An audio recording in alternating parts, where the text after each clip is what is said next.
Hey, Off-Season After Dark fans, welcome here to episode 23.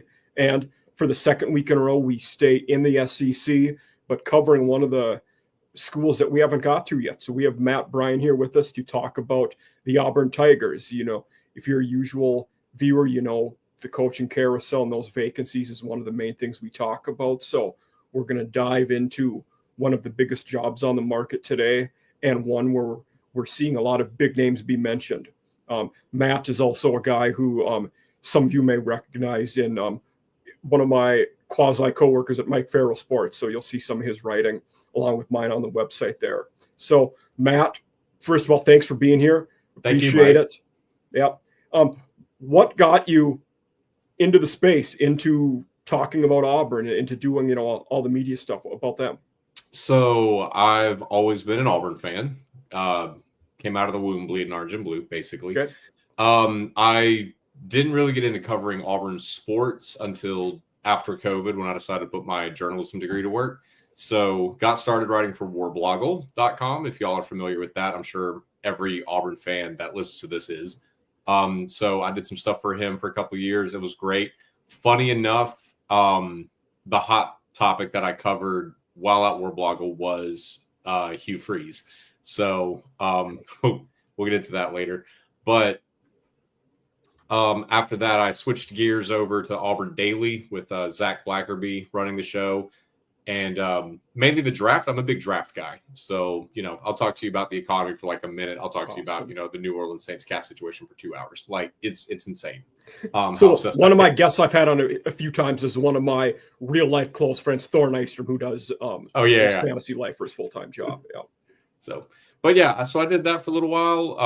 And then I've kind of bounced around doing freelance work. I've never lost my touch on what's happening at Auburn or the SEC in general.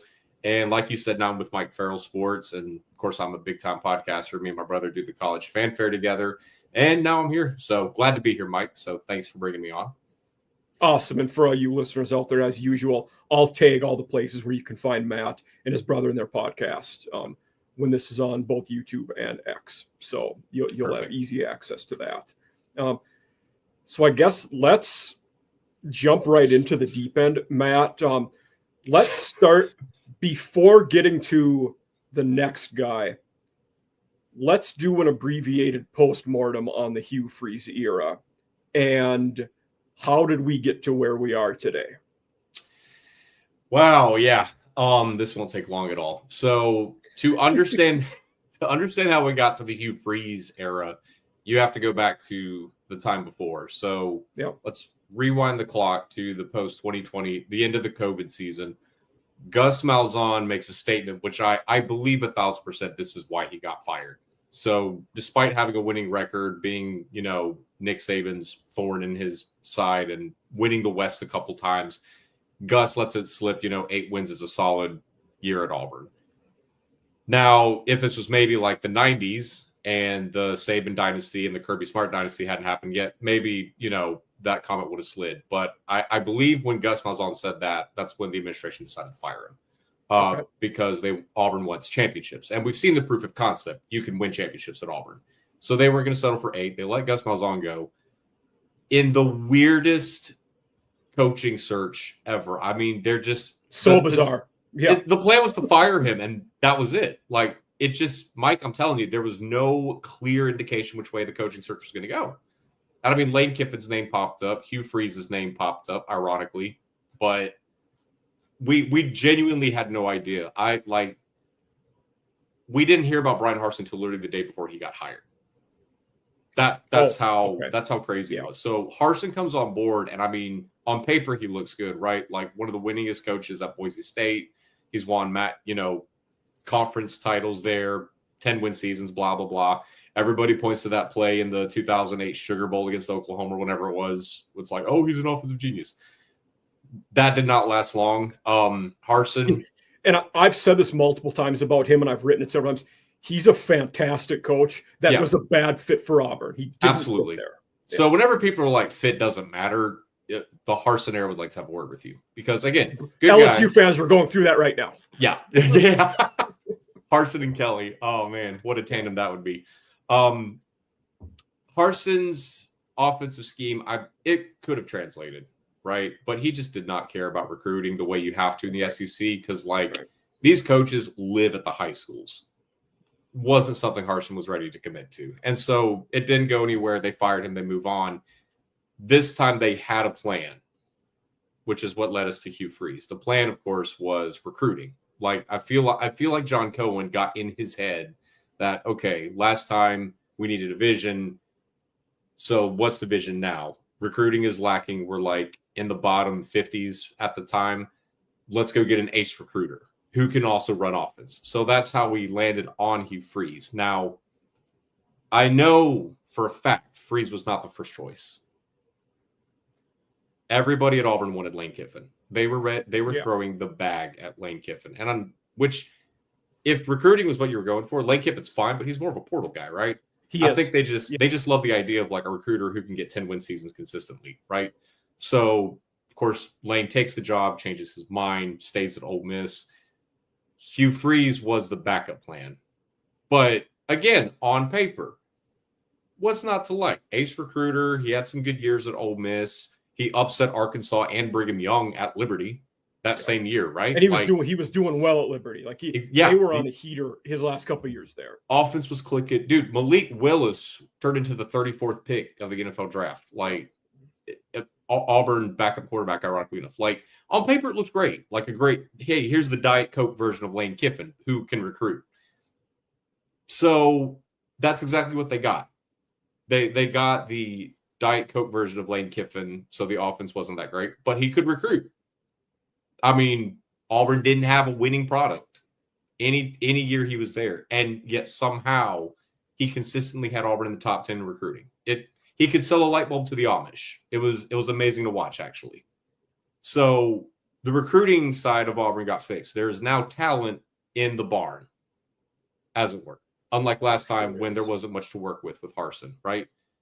The problem is and especially now that Derek Nix has run the offense for a game, and you see what was holding Auburn's offense back. The game just passed Hugh Freeze. At the end of the day, that's just what I think happened. I even said this when I was podcasting with Reblogle, and they were like, well, what would be a negative thing for hiring Freeze? And I said, we might have seen the best of Hugh Freeze already. Those 10-win seasons at Ole Miss, that might have been it. And, unfortunately, it looks like that was. So Hugh Freeze, great guy. It's a different era of college football, especially in the SEC. He just wasn't cut for it. So I'm sure he'll cry comfortably in that $15 million that we cut him. So yeah, he will be an interesting one if we see him coach again somewhere. If one of the American or Sun Belt CUSA teams would kick the tires on him again, he certainly would be a name. And at that level, I think you just get such a better roster than everybody else in your conference. You might win games. Yeah, exactly. And again, we wanted Hugh Freeze to work out so bad. He loved Auburn, great face for the program, good, excellent recruiter, man. It was time. So here we are. It was time.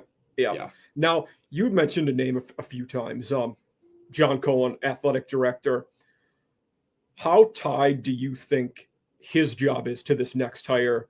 And are there some people that want him out already for his failures? I've not heard a lot of rumblings that his job is in jeopardy, but they are definitely watching to see what he does next because, you saw what happened to Scott Woodward at LSU. Yeah. This guy he made two of the biggest hires in college football history, this modern age, right? Jimbo Fisher at Texas A&M, Brian Kelly at LSU. That's his MO. The guy swings for the fences, right? And because neither of them have panned out, not only did he fire Brian Kelly, but he followed him right out of the door. Yeah. So, in this day and age, you can make the best basketball hire. You can make the best baseball hire. You can have a lot of achievements and accomplishments under your belt as an athletic director. If your school's a football school, your job is 100% tied to that. It doesn't matter what you accomplish in anything else. So, yes, I do kind of get the feeling they're going to let John Cohen make the hire. I feel like they're going to trust his judgment, see who he brings in. But if this one doesn't work out, he's absolutely gone. And it's not going to be a long leash either. Did he hire Dan Mullen when he was at Mississippi State, or did he inherit him? Do you know He the inherited answer him. to that? Okay. Yeah. I wasn't sure about all the football hires he had made. He did hire Mike Leach. Okay. Yeah. Okay. And that was a great hire. That was an awesome hire for Mississippi State. That's why when he came to Auburn, I was like, okay, I'm excited to see what this guy can do. And he did push for Lane Kiffin. Like, we were this close to landing Lane Kiffin. So clearly he's not afraid to swing for the fences. Yeah, I thought it was one of those two. I wasn't sure which hire he had made at State, though. It's odd that out of these 15 other SEC teams, 4 or 5 of them hired an AD from Mississippi State. That's now they're like, it's wild, the feeder system of ADs. Yeah. It's a farm school, but not for coaches. So that well said. Yeah. So now in moving up to where we are right now, I think going into this year, everybody thought that, Freeze had to win. The seat was getting hot. Yeah. It went south faster than I thought it would, though. What was your feeling to that? Or do you think I'm wrong about that? I mean, the first 3 games, I had hope. Like, I really did. The Baylor game especially, like, Auburn looked great against Baylor. And so I thought, okay, well, if the plan is to just let Jackson Arnold tuck it and run whenever he feels like it, it looks like we're in good shape. And so we get to the Oklahoma game, and Auburn was in it. Like, it was scored. We were scoring touchdowns. There's a couple of drop passes that would have given us more, but there was the overturned fumble that the refs just gave back to Oklahoma. But, Auburn was in it. It was just, But it's like, that's the first game that fans are like, oh my gosh, Auburn got hosed. And I mean, they kind of did. The SEC even acknowledged that there was a play that should have happened. So, it was hard to judge Auburn based on that game because it was like, okay, you lost, but you looked good, and the refs got involved. So then we go to the Georgia game, Auburn's next home game at Jordan-Hare. Again, they jump right out of the gate, take a 17-0 lead against the number 5 or top 10, whatever ranking they were, team in the country. The refs, I think they were 9 at the time. I want to say 9 or 10 at the time. Yeah, but that sounds right. Yeah. But they got hosed again by the refs, like to the point that those refs are no longer working in the SEC. Yeah. So the goal line, the fumble at the goal line was awful. Yeah, dude, 1,000%. But so we didn't really get a good look at what to expect from Auburn until the Missouri game. But then when you watch that game, you can go back and look at the others where it was hard to judge Auburn, and you can pick out this one single trait, which is the minute that the pressure's on, it looks like the staff and the team subsequently around them would fold. Yeah. Like the Georgia game. Yes, we got ref balled, but still, when it was time to answer the call, if you still had a half to rebound and didn't exactly. And instead, Auburn just crumbled, turned into a pumpkin. Like, if Nick Saban had that same treatment, Alabama would have come out in the second half and scored 50 screw you points. And Ken Williams would have been working at Waffle House by next Tuesday. Yeah. Like, that's exactly what would have happened. Instead, Auburn just was like, oh, well, that's the game. And that was the main trait you could go back and look at, and you're like, so even when they're in the thick of it, like with Missouri, where they took them to overtime, yes, as soon as Auburn realized, Missouri was trash talking them at the midfield level for the coin flip, there was no response. Okay. As soon as Missouri got that touchdown, Auburn folded.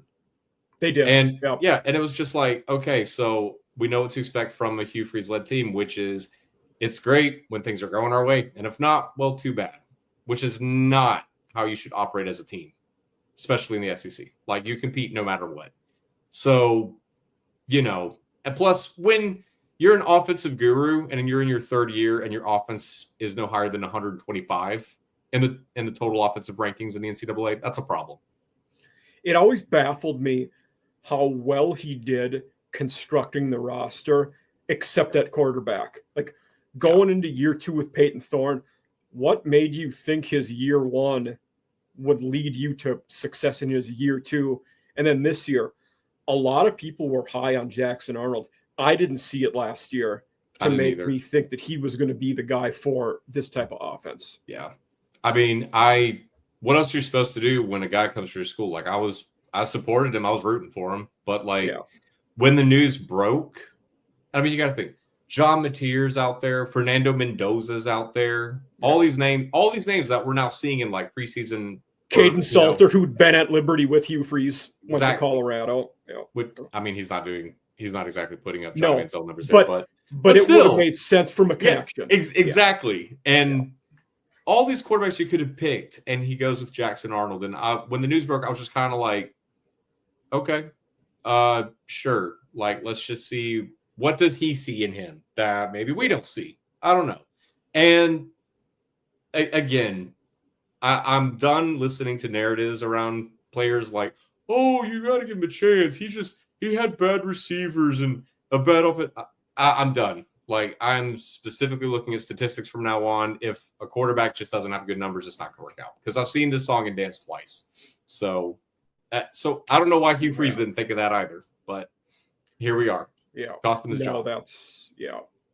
And I think you brought up another very good point that on our group show I talked about. The way I had worded it was kind of using coach speak. In the second half of those games, Auburn was mental midgets. They just folded at the slightest chance or, semblance of controversy, tough plays, anything. They just cracked. They couldn't handle it, and you're not going to win games doing that. Yeah. That just you don't have to have the biggest roster or the fastest roster. You cannot have a loser mentality. Yeah. So I don't know. Look at Vanderbilt. They believe they can win every single game. Name me 5 star players outside of Diego Pavia and Eli Stowers. Exactly. You can't. But they believe they can win every game. So here we are. So. Yeah. And this team isn't nearly winning that much, but we talk about Auburn being in close games and losing. Yeah. Kentucky has found a way to win some of those games. They've bought into one of them. Yeah. They've bought into what Mark Stoops is selling. Mm-hmm. And if he gets this team to 6 wins with the talent they have, that is impressive. Yeah. If you go to a bowl game and win 10 games with Lynn Bowden at QB, then go to a bowl game with Cutter Boley, I'm buying whatever you're selling. Yeah. Also, if Stoops does that. Yeah. All Kentucky fans that want Stoops fired, are you stupid? Yeah. He's the best coach you've ever had. Yeah. They were at the bottom tier of the power conference schools before that. I mean, they were what Vandy was the last decade up until Clarkley. That's where Kentucky was. Yeah. Love Stoops. Yeah. So, yeah, good coach. But let's move a little bit into, I guess, the good transition here, talking about the next Auburn candidate. Since we're on him this season, where do you see DJ Durkin fitting into this search? I will tell you, I mean, this isn't like a huge spoiler or anything, but like everybody I know down at Auburn, including the athletic director, staff, the boosters, everybody, they want DJ to get this job so bad. Oh, okay. Like they would love to be able to just rip the interim tag off of him, make him the full-time head coach, let him go get his own guys, his own staff, and just see what he can do with it. The problem is the Vanderbilt game was his best chance to make a statement. Yeah. And the offense took off. Like he handed the keys to Derek Nix, got out of his way. And we, remember where Derek Nix came from, the Lane Kiffin tree. We saw a little bit of that Ole Miss offense. And suddenly it's like, oh my God, what has Hugh Freeze been doing this whole time? Like both Eric Singleton and Cam Coleman had over 100 yards. It was beautiful. We were right there. It was the best anybody had done against Vandy on offense this year. The problem is the second-year full-time defensive coordinator puts on another hat.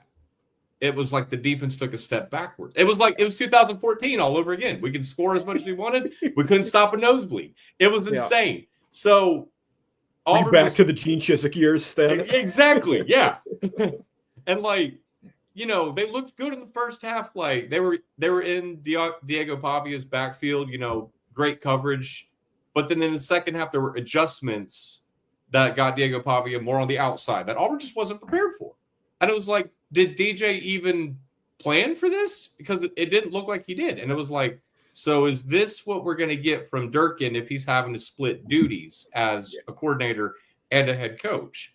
So that really hurt his chances. Now, he's got 2 more, and I'll go ahead and tell you, if he wins the Iron Bowl, the job is basically his. Like, it's going to be very hard. I was going to ask that. Yeah, I was going to ask you that. It's going to be very hard to look at the guy that beats Bama and tell him to get lost. Like, apparently at Auburn, that's all you have to do to get the job.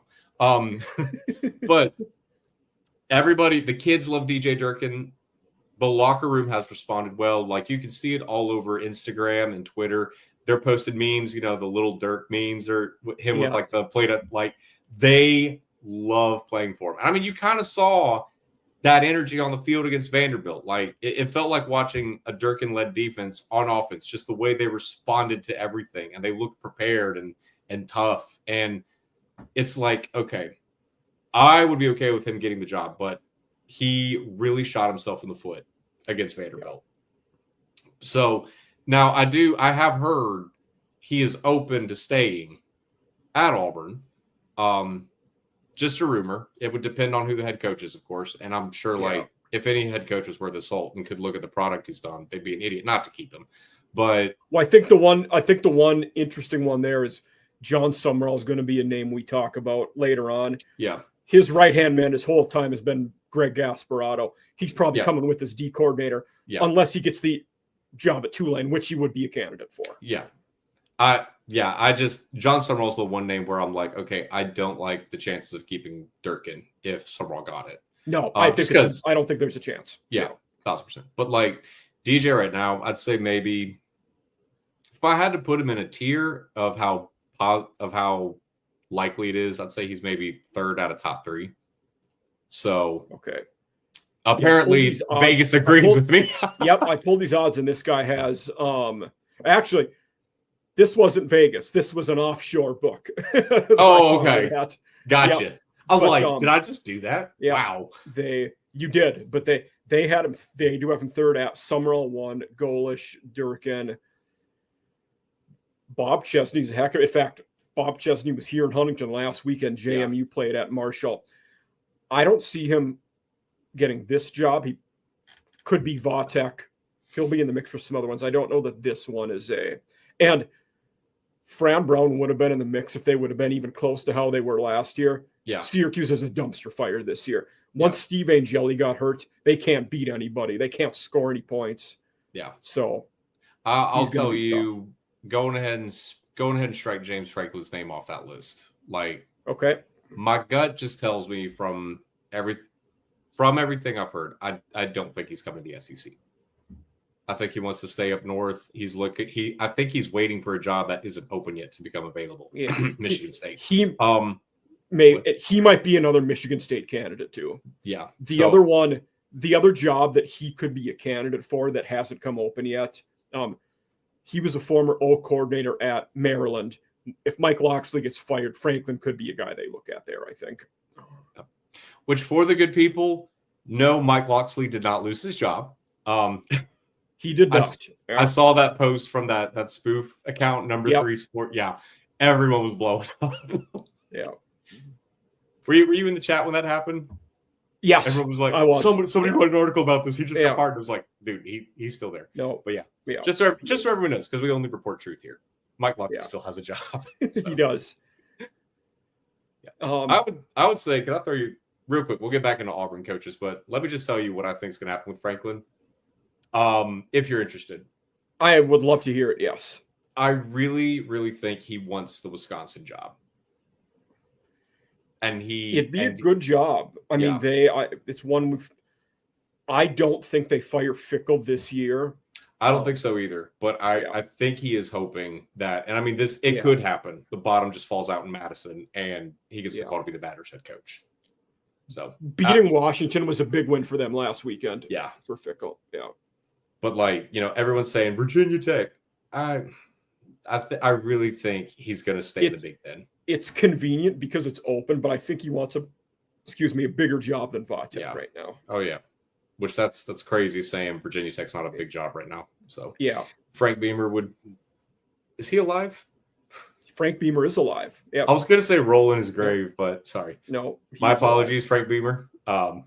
Nothing but love. So as a Gamecock graduate, I am well versed with the Beamer family, and he is alive and well. Yeah. Okay. So, is Shane staying? Shane's going to stay.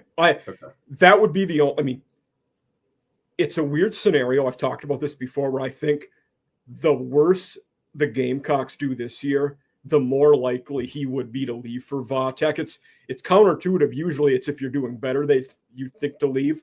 Right. I think in this case, it's the opposite of that. But I don't think he leaves in the end. I do think he genuinely likes it with the Gamecocks and stays. Okay.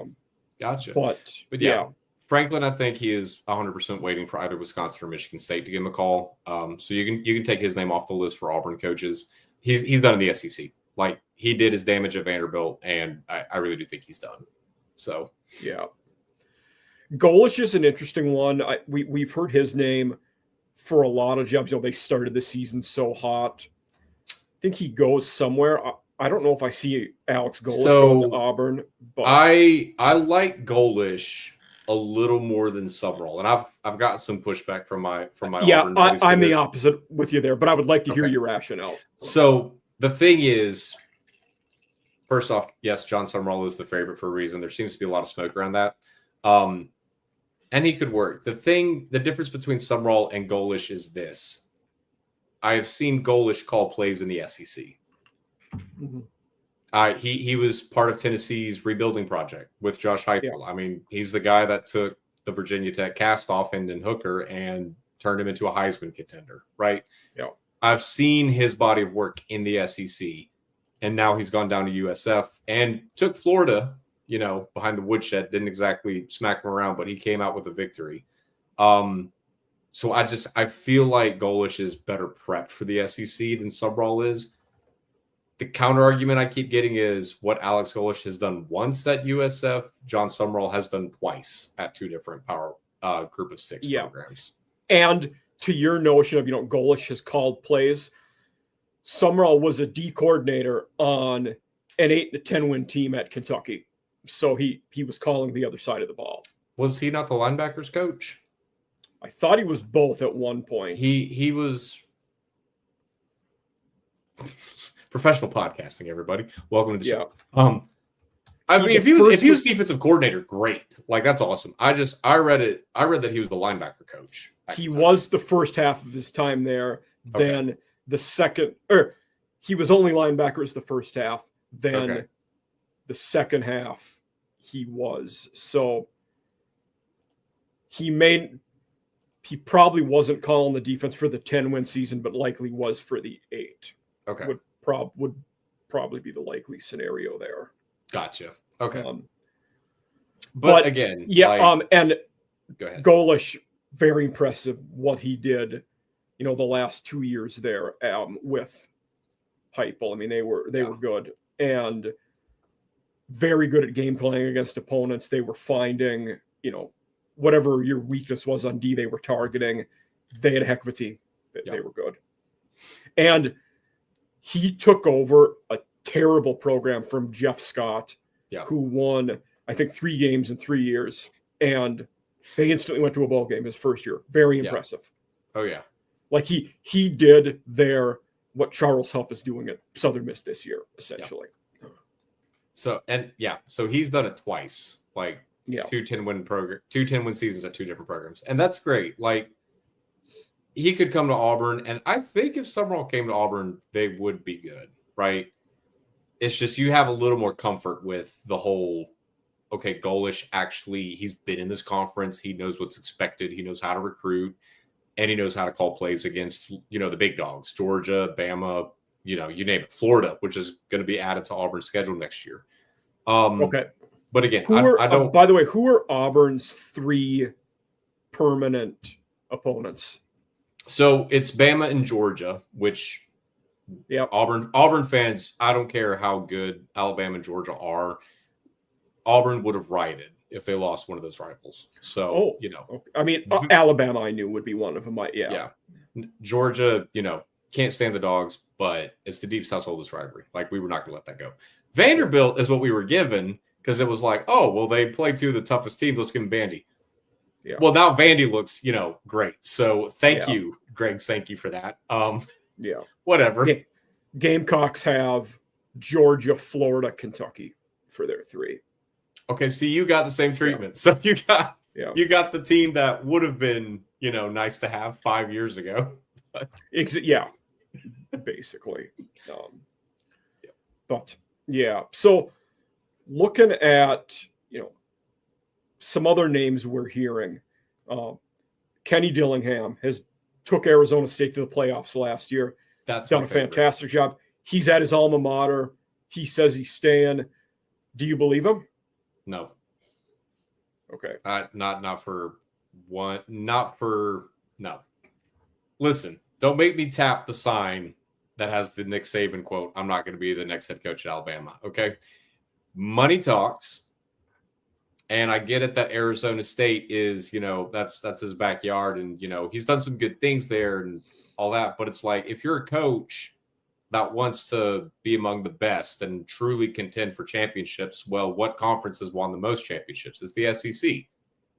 And what school is there that you have connections to, because you were an offensive coordinator there, has a war chest in name, image, likeness money to just hand out, and some of the best facilities in the country? Well, it's Auburn.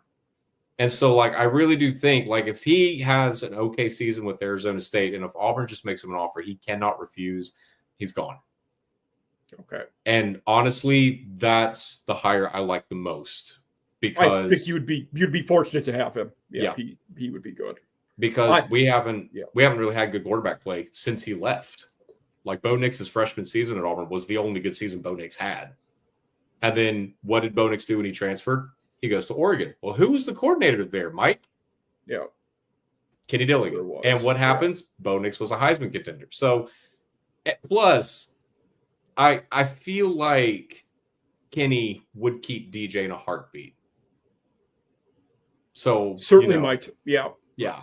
And that would be another situation there where his D coordinator, Brian Ward, would be a candidate to succeed him at Arizona State potentially. Yeah.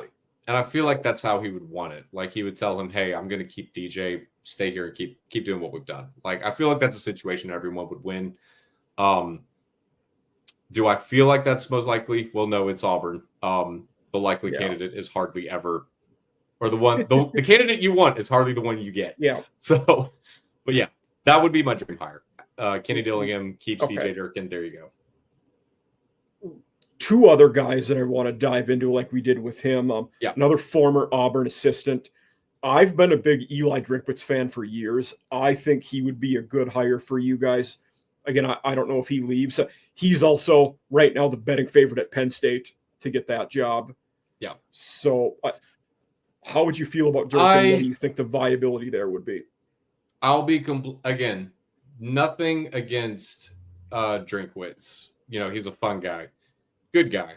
It's just Auburn is stuck in this cycle because there's a good old boys mentality. We hire guys that we know who know guys who have been to Auburn.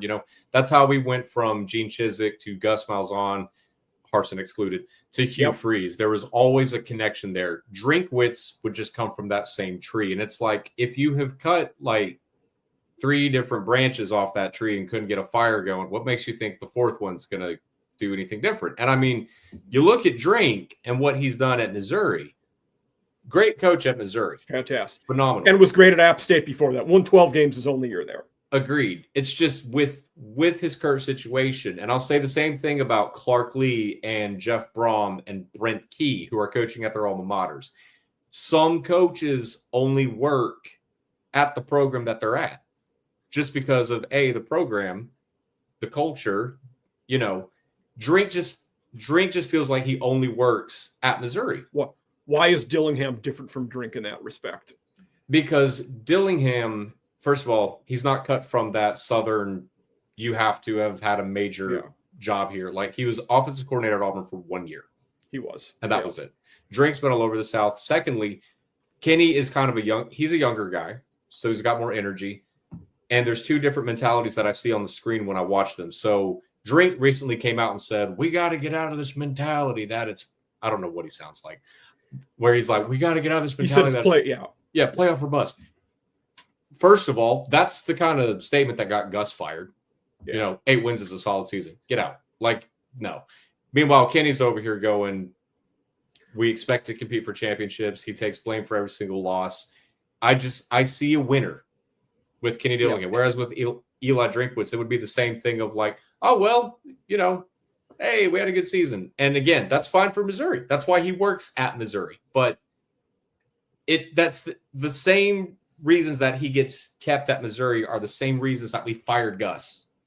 And so if he got the job, it would be the most underwhelming hire ever. I will be greatly disappointed. There would not be enough whiskey in the world to comfort me. And I don't know that I'd be disappointed if I was you. To me, he would bring stability and consistency, which you've lacked for some time now. I get nobody wants to hear, you want to shoot for the stars.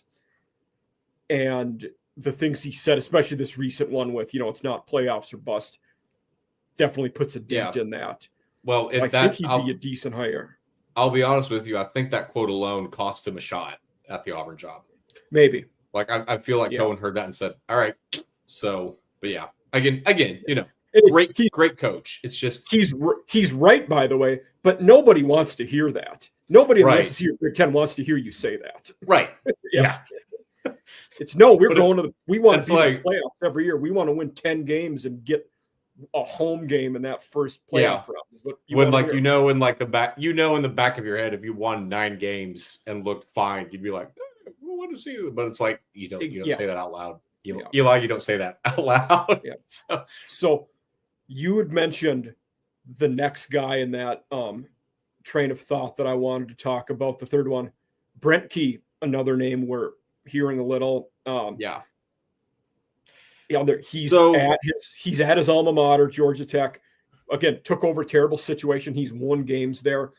I think there's a good chance he leaves. I don't know that it's for Auburn though at this time.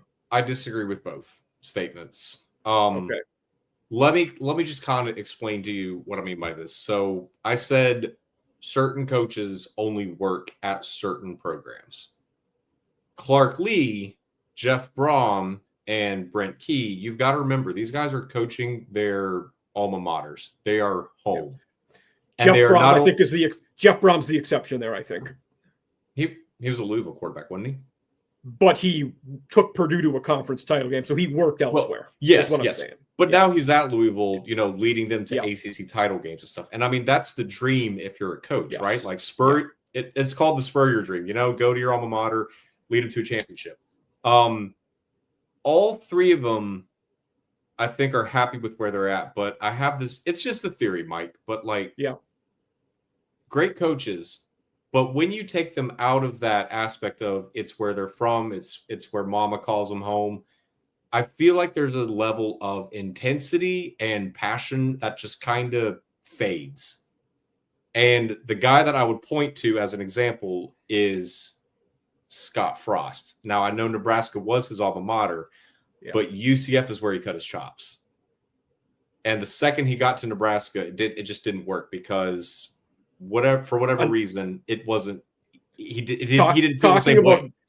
Another great example, talking about Big 12 guys going home, Rich Rod was a great example of that. A West Virginia guy who didn't do well at Michigan, actually did all right at Arizona, but failed at Michigan his next job and is now back at West Virginia. So, again, they're great coaches. It's just I feel like if you took Clark Lee and put him at LSU, it wouldn't be the same thing.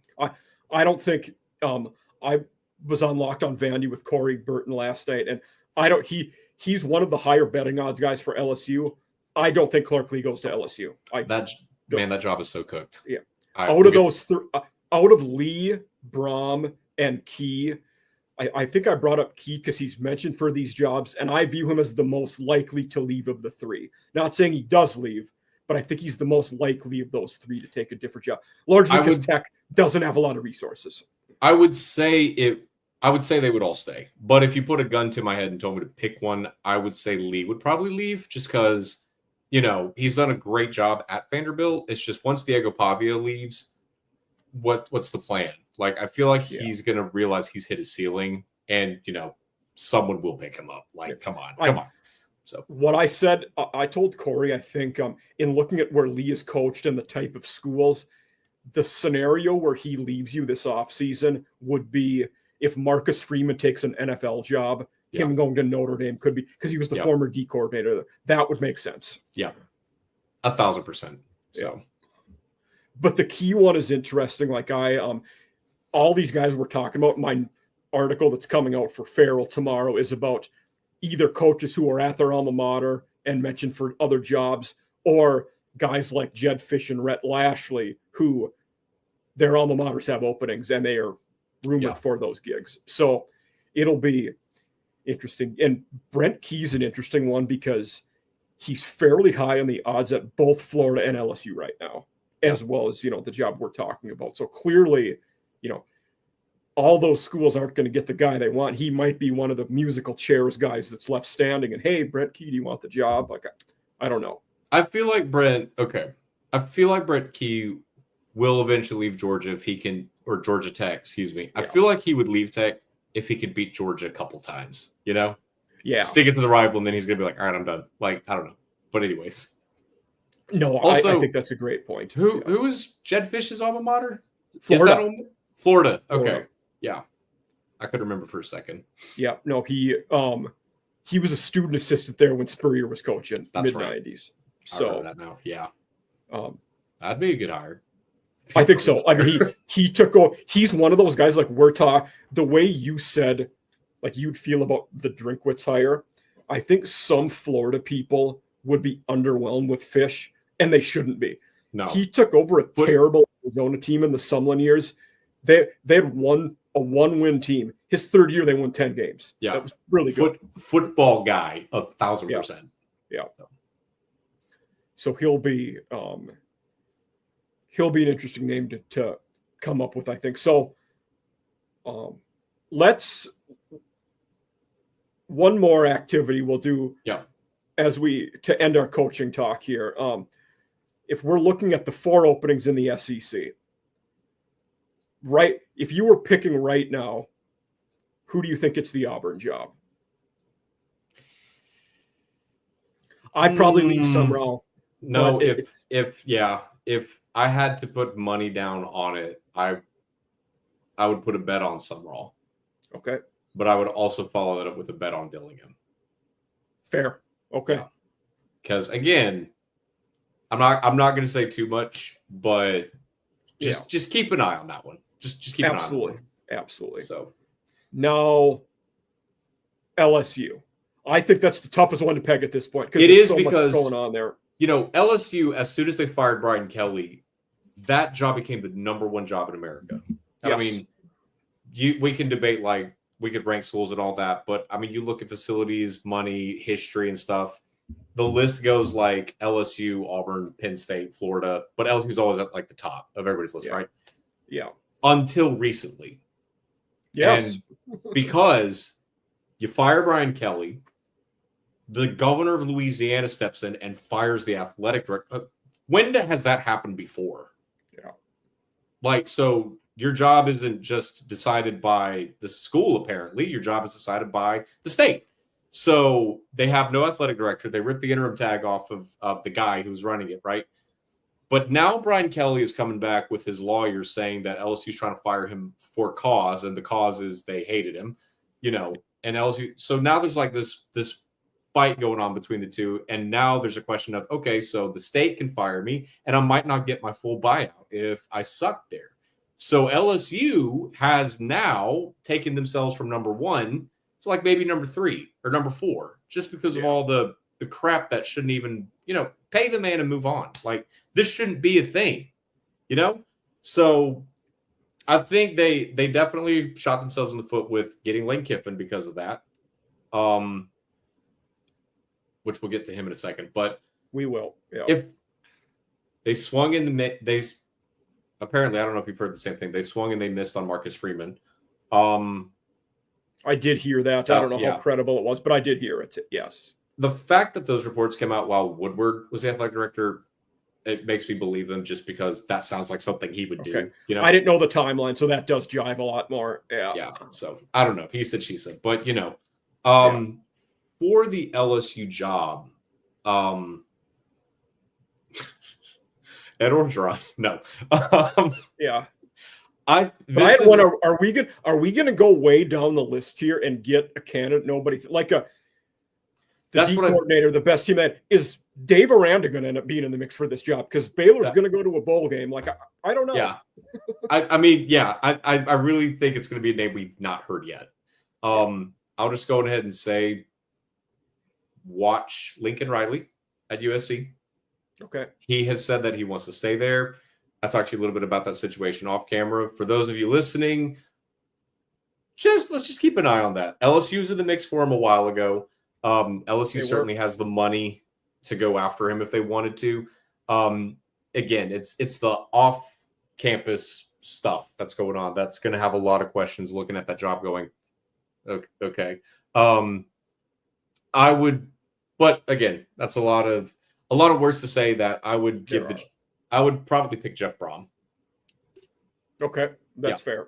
Again, Louisville is his alma mater, but I think I would lean Brent Key if we were picking an LSU one right now. Yeah, both of them would be mistakes because of the whole. I'm sorry. Actually, I'm going to change my answer to one that would actually make sense.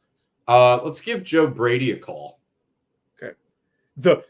I will say on the betting odds for that, the last couple days, he's just plummeted. Like he's basically went off the charts I don't know why, but he has.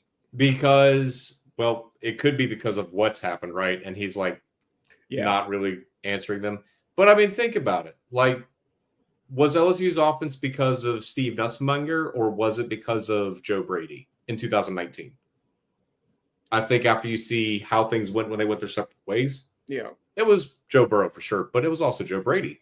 And now that he's in the NFL, proving that he can do it anywhere, give them a call. Because, like, what's the MO in, the hot college candidates right now? It's a young guy with a lot of energy. That can call an offense. That's Joe Brady. And I mean, LSU he fits a lot of bills there. Yeah. I'll give you this one more stick to chew on. If you're LSU, you've got to you just fired Scott Woodward. So or Woodward, excuse me. Yeah. You've got to get out of the mindset of home run hire because we've seen that happen twice. We've seen it happen multiple times. It's just not worked out. Just go get the guy that's the best candidate for the job at your program. And Joe Brady would be one of my first phone calls. He would be a good candidate there. Yes. Yeah. So, Yeah. So I'm going to say Joe Brady for LSU. Okay. That's who I would get. Would be the next one in the conference. I said Fish. I think he ends up there. Lane Kiffin. Okay. He loves Florida. He's there all the time on vacation. He cut his chops at Florida Atlantic University to kind of rehab his image post Nick Saban. He did. Not that he needed to rehab it post Nick Saban. That's why he joined Nick Saban's staff, right? But he wanted to prove he could be a head coach again, right? So I really do. I think Kiffin to LSU was a thing until all the recent drama with Kelly's contract and whatnot happened. So now I think he is looking at Florida. He would be foolish not to at least get a raise out of it and, see how that's going to go. Yeah. But it's I tell you, Mike, just look at all the top coaches that have been mentioned. Kurt Signetti. Darn it. I'm blanking. Shoot. Who's the point I'm trying to make is all these, Kurt Signetti being the biggest one, right? Yeah. All these coaches have gotten major Brett Lashley, that was the other one. They have gotten extensions from their school because their names immediately popped up the moment. Matt Rule when he was mentioned for Penn State. That was the other one. Thank you. Yeah. All these coaches got raises and extensions the minute their names pop up, right? Lane Kiffin hasn't signed one. Yeah. And Ole Miss is smarter than that. They're not just going to sit on it. The minute that Florida, LSU, now Auburn, all these SEC schools became open, they've got a check sitting on his desk, but he's not signed it. So what does that tell you? Is he being dramatic like he has been the last couple of years, or is there actual interest in the Florida job? He's just waiting the season out at Ole Miss because he wants to leave on a high note. And I think it's the latter. Yeah. So, he would be a home run, I think, for anybody. Yeah. Any of these teams looking, and Rhett Lashley was one. Arkansas is the opening. It seems like everybody's forgotten about it because it happened so long ago. Yeah. Lashley was the obvious candidate, an alumni there, took SMU to the playoffs last year. I don't think he's leaving SMU anymore, though. I don't either. I think Arkansas's best. I'm going to catch a lot of heat for this, and I already have, but I don't care. I still think this is the best option for them. Just give Petrino the keys again. Like, what I have seen from Bobby Petrino from his journey from University of Las Vegas, Nevada to Texas A&M to Arkansas, he can still coach. The offense looks great. He can still call a good offense. And I mean, if you're Arkansas, when was the last time you were relevant? It's when Bobby Petrino was there. So, hey, what's going to hurt you? A nice little 3-year prove-it deal or something like that. Like, give him the keys, see what he can do. Let him get his own staff, get his guys in the building. Taylor Green's going to be back. So, I really think Bobby Petrino getting the job back again. And if he had any stones on him, he would walk into that press conference with the neck brace on, right? That'd be great. Yeah. But I think Bobby Petrino would be like the best choice for Arkansas at this point. Because I agree with you, Mike. It was Rhett Lashley. Now that he's signed the extension, I don't think he's leaving SMU. Yeah. So it's got to be Petrino. Yeah, I would like that for them. Zero problems with that. I think 2 names to watch there will be Ryan Silverfield at Memphis and Eric Morris at North Texas. Will both be guys we might see in the mix there. But I've heard both. I've heard Silverfield more than Morris. So I feel like if they didn't go with Petrino or Lashley, it would be him. So yeah, I think that would be fair. Which surprisingly, I don't see either their names in Auburn's feeds a lot, which is kind of shocking. I like both. It is kind of, yeah. Yep. And then another SEC, some related ones. So you said you think Kiffin leaves. I think Drinkwitz might go to Penn State. Yep. If openings would then be created, what do you think Ole Miss does if that happens? I think if you're Ole Miss, which I'll just go in and call the shot now, like if Kiffin doesn't leave for Florida, he'll leave for somebody else. Otherwise, he would have signed the extension. So if you're Ole Miss, your first phone call is Jetfish. That would be a decent one. Yeah. Because the trend with Jetfish is keep the train rolling. He goes to Washington after Kalen DeBoer leaves, picks up what's there, and now Washington's doing good. It'd be the same song and dance at Ole Miss. Like, hey, Lane Kiffin's established a new culture. He's got a new mindset down here. He's recruited really well. Just keep that train going. No problem. I've done it before at Washington, a major program. Jetfish is the first phone call I'm making if I'm Ole Miss. And I mean, come on. Ole Miss versus Washington. Where do you want to coach? So, especially if he's an SEC guy, like you said. Yeah. And I said Washington's a great job. That might be a job he would take, though. Yeah. I do wonder at Ole Miss, I don't know if they'd be ready to do it. I wonder if Pete Golding would be in the mix for that job. I had the same thought. It's interesting. Yeah. It's like, I don't know. Would you rather be head coach at Ole Miss or defensive coordinator at Florida? With a guy that can win games, right? So that would be interesting, though. Pete Golding takes over. But I think Jetfish is the first phone call. I no problems with that. That would be a solid one. And they would be another one being in state.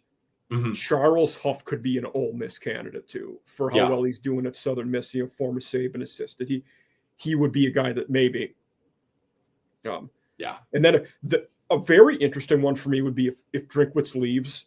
I don't know what Mizzou does because there's not a jump out. Maybe more your old coordinator, but I'll give you 2. Oh wow, I didn't know I could do that. I just made balloons pop up on the screen. Wow. I'll give you 2. I'll give you 2 names. Could be. It actually might be because it's my birthday. Happy birthday, Mike. So yeah.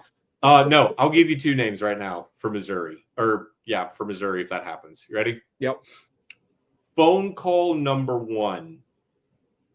I am ringing up Brian Hartline, offensive coordinator for Ohio State. I hate him for Penn State. I actually like that for Mizzou. Yeah. Exactly, because hey, you know what? Yeah. You have proven you can run a good offense. He could recruit like nobody's business. I mean, just look at the NFL draft the past few years. Marvin Harrison Jr., Jackson Smith and Jigba, Chris Olave, Garrett Wilson, all these first-round guys. That was Brian Hartline. So he knows how to get talent in the building. He knows how to develop that talent once it's in the building. It's just he has been stuck at Ohio State for the longest time, and I think part of it is because he's just been waiting for the right opportunity. Yeah. If Penn State gave him a call. I think I see a little Brent Venables in him. He's waiting for the right job out there. Exactly. Yeah. And Missouri would be perfect because it's like, hey, Luther Burden III came through here, so you know you can attract talent here. You're in the best conference in America, so come cut your chops here. But it's not like you're coaching at Georgia or Bama where it's 10 wins or busts. Like, come get your feet wet, see what you can do, recruit. Yeah. Put some talent. You know, I think it would just be perfect. And if you kick ass here in 5 years, you can replace Ryan Day back there. Exactly. We had the same exact thought. Yeah. I do have one. You said you had two names. Yeah. Go ahead with yours. Go ahead. Alex Golish. Golish would be a Mizzou guy, I think. Yeah. That's not who I was going to say, but I don't disagree with that. Like, I like that. Because again, SEC play calling experience, offensive minded guy. The name I was going to go, which it's kind of the same reason as Golish, but let's see if Dan Mullen's ready to get back in the SEC. Yep, I like that. That's a good one.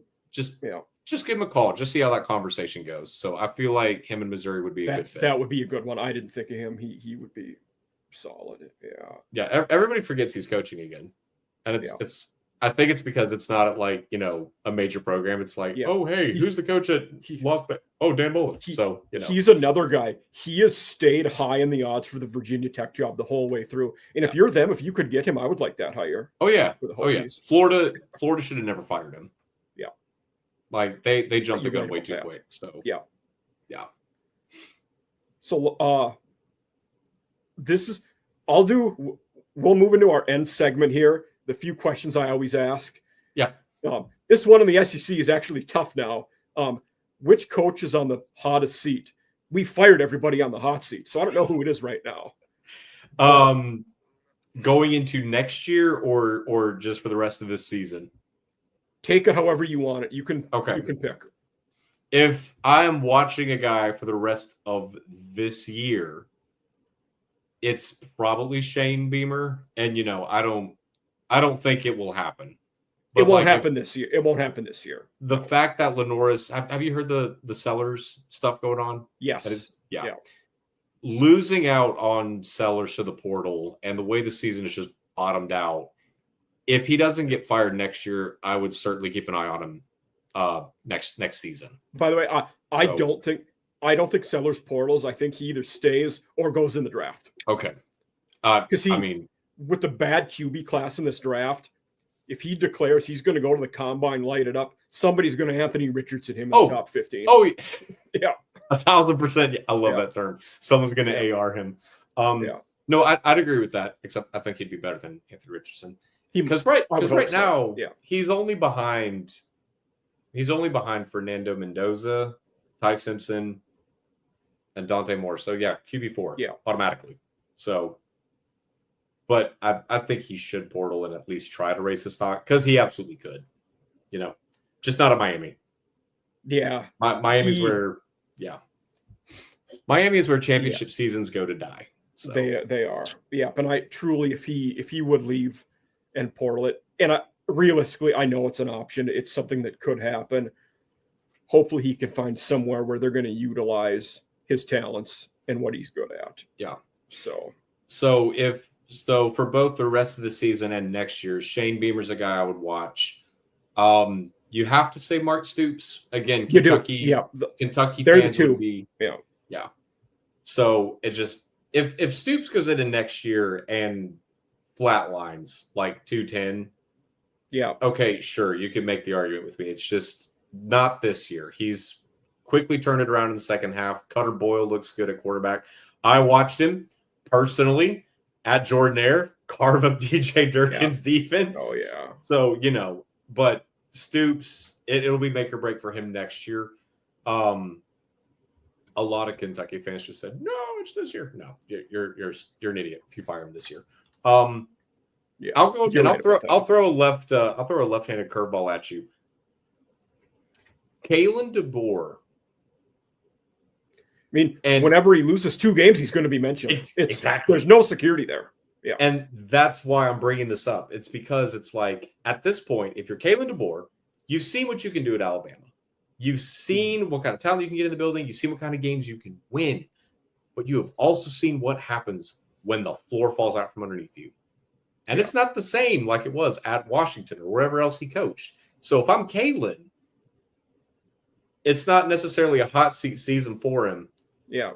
But next year, especially if Bama doesn't win it all this year, next year is a season to keep an eye on in Tuscaloosa, because is that a year where he goes 10-2, fans freak out, and he says, okay, I'm done. I love you guys. I appreciate replacing the legend, but my family, we're Midwesterners, so I'm taking the job at Wisconsin. I'll see you later. Yeah. So I'm just saying. Yeah. So. Now, if you want to go outside the SEC, Dabo Swinney, 1,000%. I don't know if I agree with it. I think he has a pretty long leash. Not that it couldn't happen. I don't know that I put him that high, though. I disagree. I mean, the 2 championships is great, right? But that was 7 years ago? Yeah. And he's refused to use the portal. And he came at this dude. From a statistical standpoint, this was one of the best Clemson teams he's ever had. Yes. 84% of the talent on the roster came back from last season and started last season. Led by Cade Klubnik, who, if he went to the draft, easily quarterback 4 or 5 off the board. He's not even getting... I will learn a lot about Dabo based on what they do quarterback-wise going into next year. Yeah. I don't think that Vizina dude is going to be the next guy. Will you go in the portal and get one of the best guys out there? He has to. And if I had to put money on that happening, I'm keeping my change. I know. I don't know what I would bet on it. It's make or break for Dabo next year, man. So yeah. But yeah. Those are the next question I ask. Yeah. After the hot seat one, it's what coach in the SEC do you think is the most likely to vault to a blue blood job? I feel like it's going to be Lane Kiffin, but yeah. Well, yeah. Ole Miss fans will tell you that Ole Miss is a blue blood job. They are not. Yeah. So you said Kiffin. You also said Drinkwitz earlier, which again both could be. Both could be, and I feel like Drinkwitz would be making a mistake if he left Missouri, but I could see it happening. Clark Lee, again, I could see it happening, but I think he should stay at Vanderbilt. That is a great question, my guy. Let me tell you this. It is.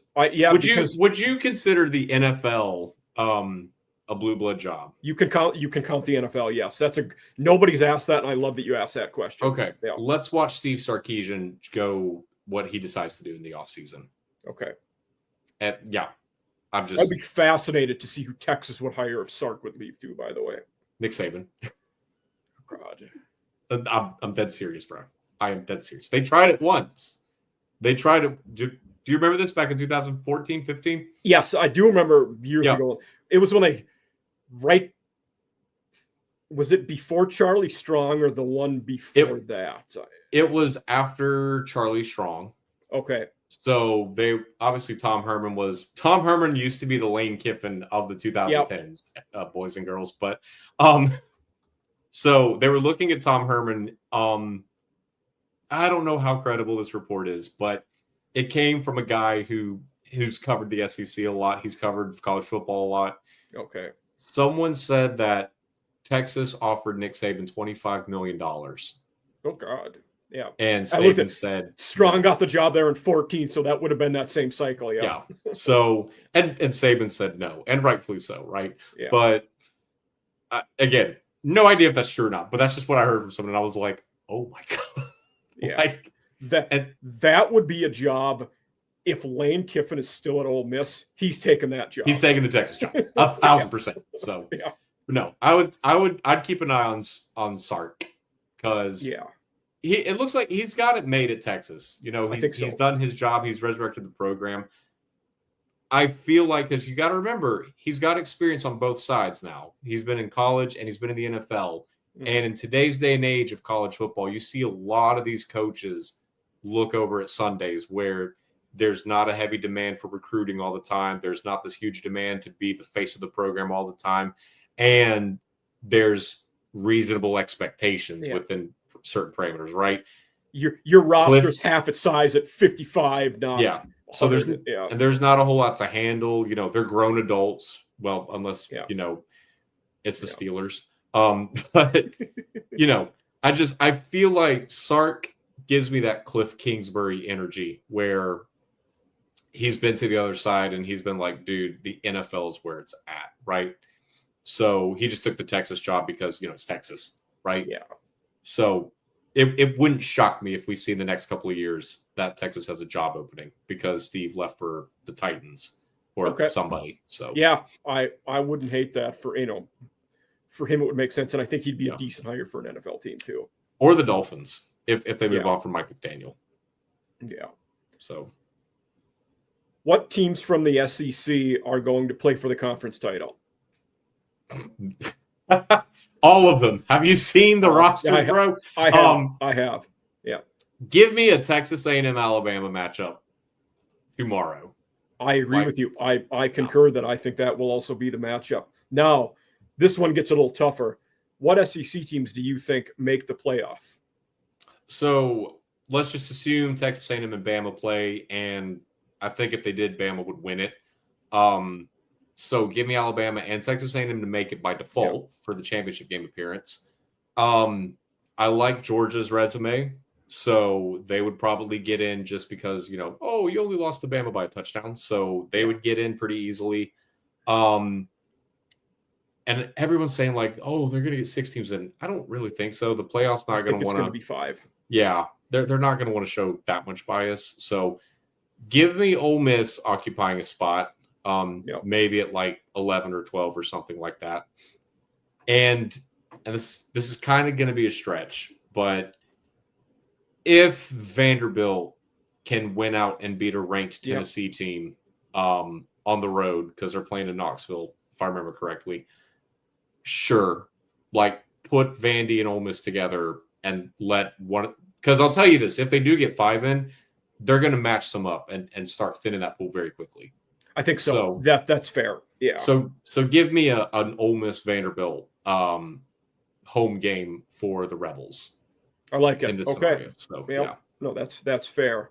But Matt, we've reached our conclusion here. So want to thank you for being here. Had a fantastic time talking about Auburn and all the other coaching vacancies.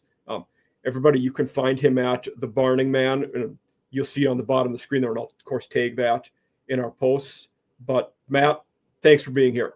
Yes, sir, Mike. Thank you for having me on. It's been a pleasure.